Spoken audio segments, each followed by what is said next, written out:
Quer variar nos seus recheios, mas não sabe como? Bom, a gente preparou uma sequência com 4 vídeos sobre recheios com algumas ideias bem bacanas para vocês. E hoje é o primeiro vídeo da série, que é carne seca com requeijão. Maravilhoso! Mas será que é carne seca? Será que é carne de sol? Será que é jabá? Aproveita e já fica sabendo se existe diferença entre elas.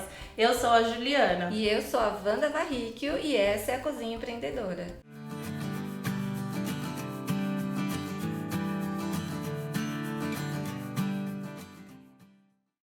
Então, Wanda, pra gente começar, né, o nosso vídeo, vamos entender se são a mesma coisa, carne seca, carne de sol. Então, a carne seca, ela é a mais seca, né? Ela recebe um grande percentual de sal. De 15 a 20%, né? Bastante. Isso, e ela seca ao ar, né? De todas, é a mais sequinha. Né? Sim, e a mais salgada também. Também. E a gente entende, né, que o clima do Nordeste é muito favorável para o preparo. Mais seco, né? Isso, desse tipo de carne. E a carne de sol agora? A carne de sol, ela geralmente é feita com o traseiro, né? Da parte traseira do boi. E ela recebe menos sal, em torno só de 5%. Também seca ao ar livre, né? Curiosamente, né, apesar do nome, ela não vai ao sol, né? Não seca embaixo do sol, não é isso? Não seca. E ela é um pouco mais úmida. Sim. Porque tem menos sal. Tem também o charque, né, Wanda? Então, o charque é muito interessante. Ele passa por um processo de salga também. Ele é introduzido numa salmoura e depois ele também recebe sal. Depois também ele vai secar. A diferença tá que ele recebe depois de seco é uma cobertura de lona que vai deixar abafado ali, chama até abafamento mesmo.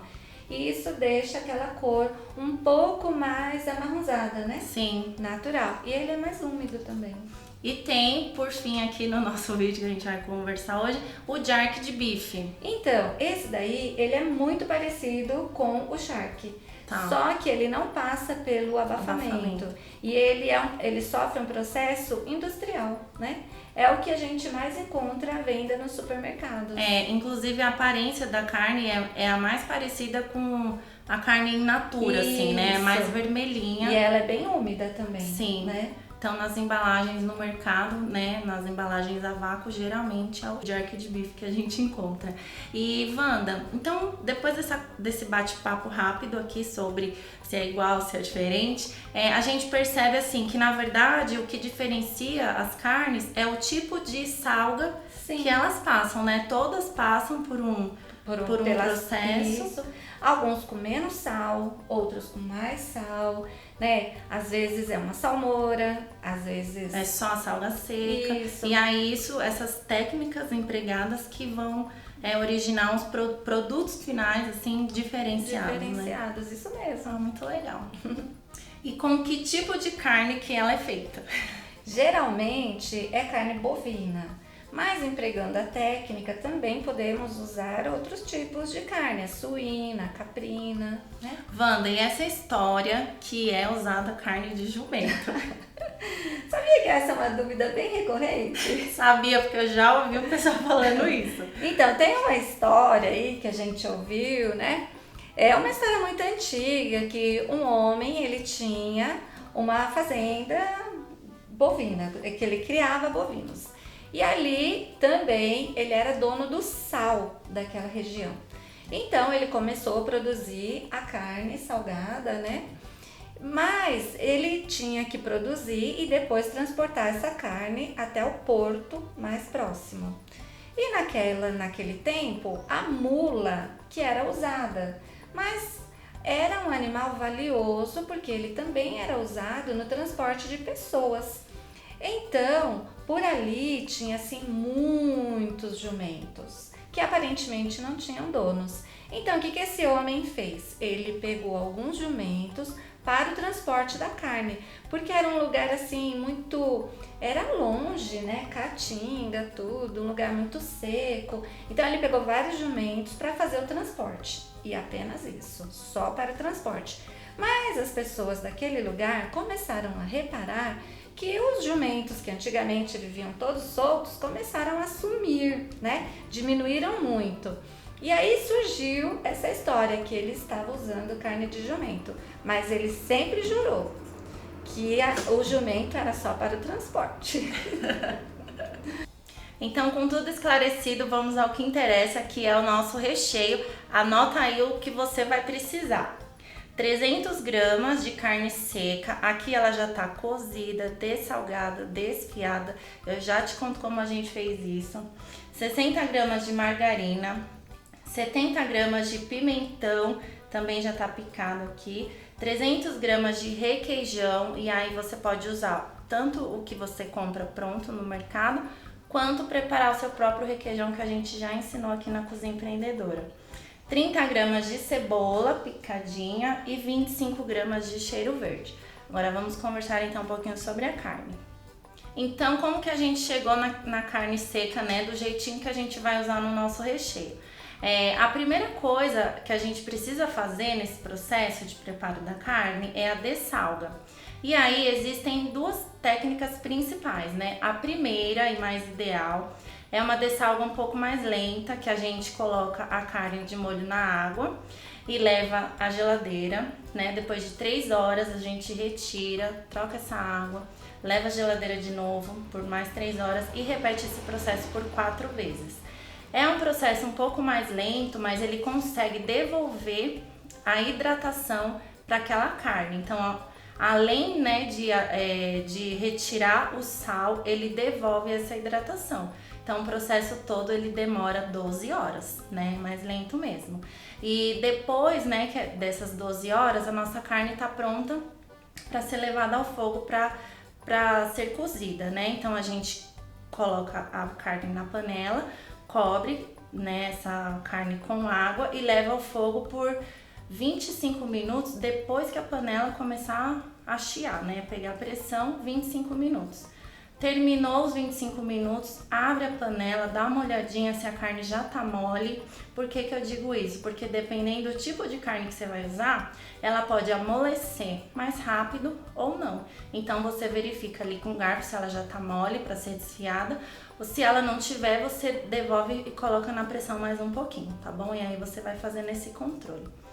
A outra técnica, que é a dessalga um pouco mais rápida, que é usada pela maioria das pessoas, é a que é feita direto na panela de pressão. Então a gente coloca a carne com um tanto de água suficiente para cobri-la na panela de pressão e depois que ela pega a pressão, a gente deixa ela cozinhar ali 20 minutos, depois retira, né? Espera sair todo aquele ar, aquela pressão, troca essa água, né? Coloca uma água limpa, de novo, o suficiente para cobrir a carne e leva ao fogo por mais 20 minutos. Então, totalizando aí uns 40 minutos, mais um pouquinho, né, para sair a pressão da panela. É uma técnica um pouco mais rápida, que é o suficiente, né, para tirar o sal da carne, é o suficiente para, inclusive, já deixar essa carne cozida, pronta para a próxima etapa, que é desfiar, né, mas não devolve plenamente a hidratação dessa carne. Então, fica aí as duas técnicas de acordo com a sua disponibilidade, aí você vê qual que é a mais ideal para você então, tá bom? Aí depois que a nossa carne tá cozida, a gente vai pro processo de desfiá-la. Muito difícil, muito elaborado, feito com um garfo, que a Wanda já vai mostrar direitinho como que a gente faz, mas fui eu que ensinei essa técnica pra ela, tá bom? Vamos lá! Pegamos o garfo, a carne já tá fria e apenas... Juliana me ensinou direitinho, aprendi super rápido. A gente desfia, bem fácil. Olha só, muito bom, né? O preparo é bem simples. Nós vamos colocar margarina e logo em seguida a cebola. Vamos refogar. Após ter refogado, nós vamos acrescentar a carne e também o pimentão. Não necessita de refogar muito, porque nós queremos o pimentão al dente, tá? Percebeu que já tá bem misturado? Desliga o fogo, acrescenta o cheiro verde e o requeijão e tá pronto. Olha que fácil que é. A margarina, a cebola.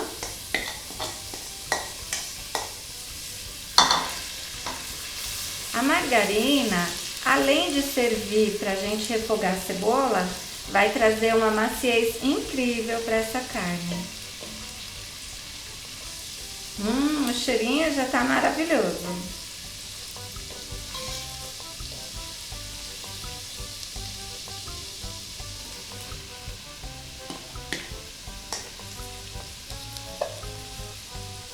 Pimentão.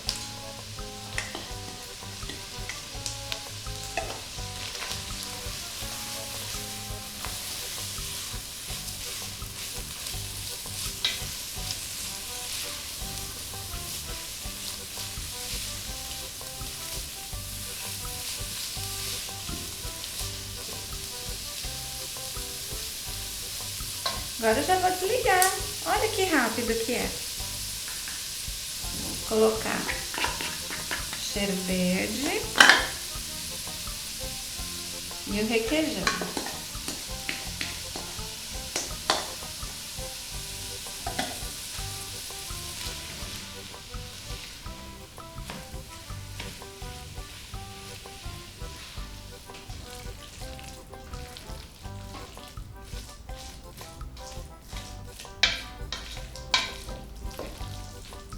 Nossa, que cheiro maravilhoso! Tá pronto! Então o recheio tá pronto, mas Wanda, eu observei que não foi sal. Então, não vai sal porque a carne já tem sal e o requeijão também. Porém, na hora da sua produção, experimente e corrija o sal se for preciso, tá bom? E quais tipos de salgados que a gente pode usar esse recheio? É um recheio super versátil. Mini fogaça, mini calzone, coxinha, né? Pastelzinho, empadinha. Tá. Dá pra fazer também tortas, recheio de tortas. Wanda, e assim, tem como a gente dar alguma modificada, fazer alguma alteração, talvez com abóbora, mandioca, essas coisas? Pode trocar, né? Tá. Pode colocar abóbora, a cambotiã, né? Faz um purezinho. Pode também colocar mandioquinha, fica muito bom. Aí se eu optar, né, em fazer essa substituição, eu não ponho requeijão? Não coloco o requeijão. Tá, porque bom? aí esse já vai ser Sim. a parte cremosa. Isso. Bom, então esse foi o nosso recheio de hoje, né? Se você gostou, deixa o seu like aqui pra gente ficar sabendo. E aproveita e já se inscreve no nosso canal no YouTube e curta nossas páginas nas redes sociais. Na próxima semana, então, a gente tem mais um super recheio pra você. Até a próxima.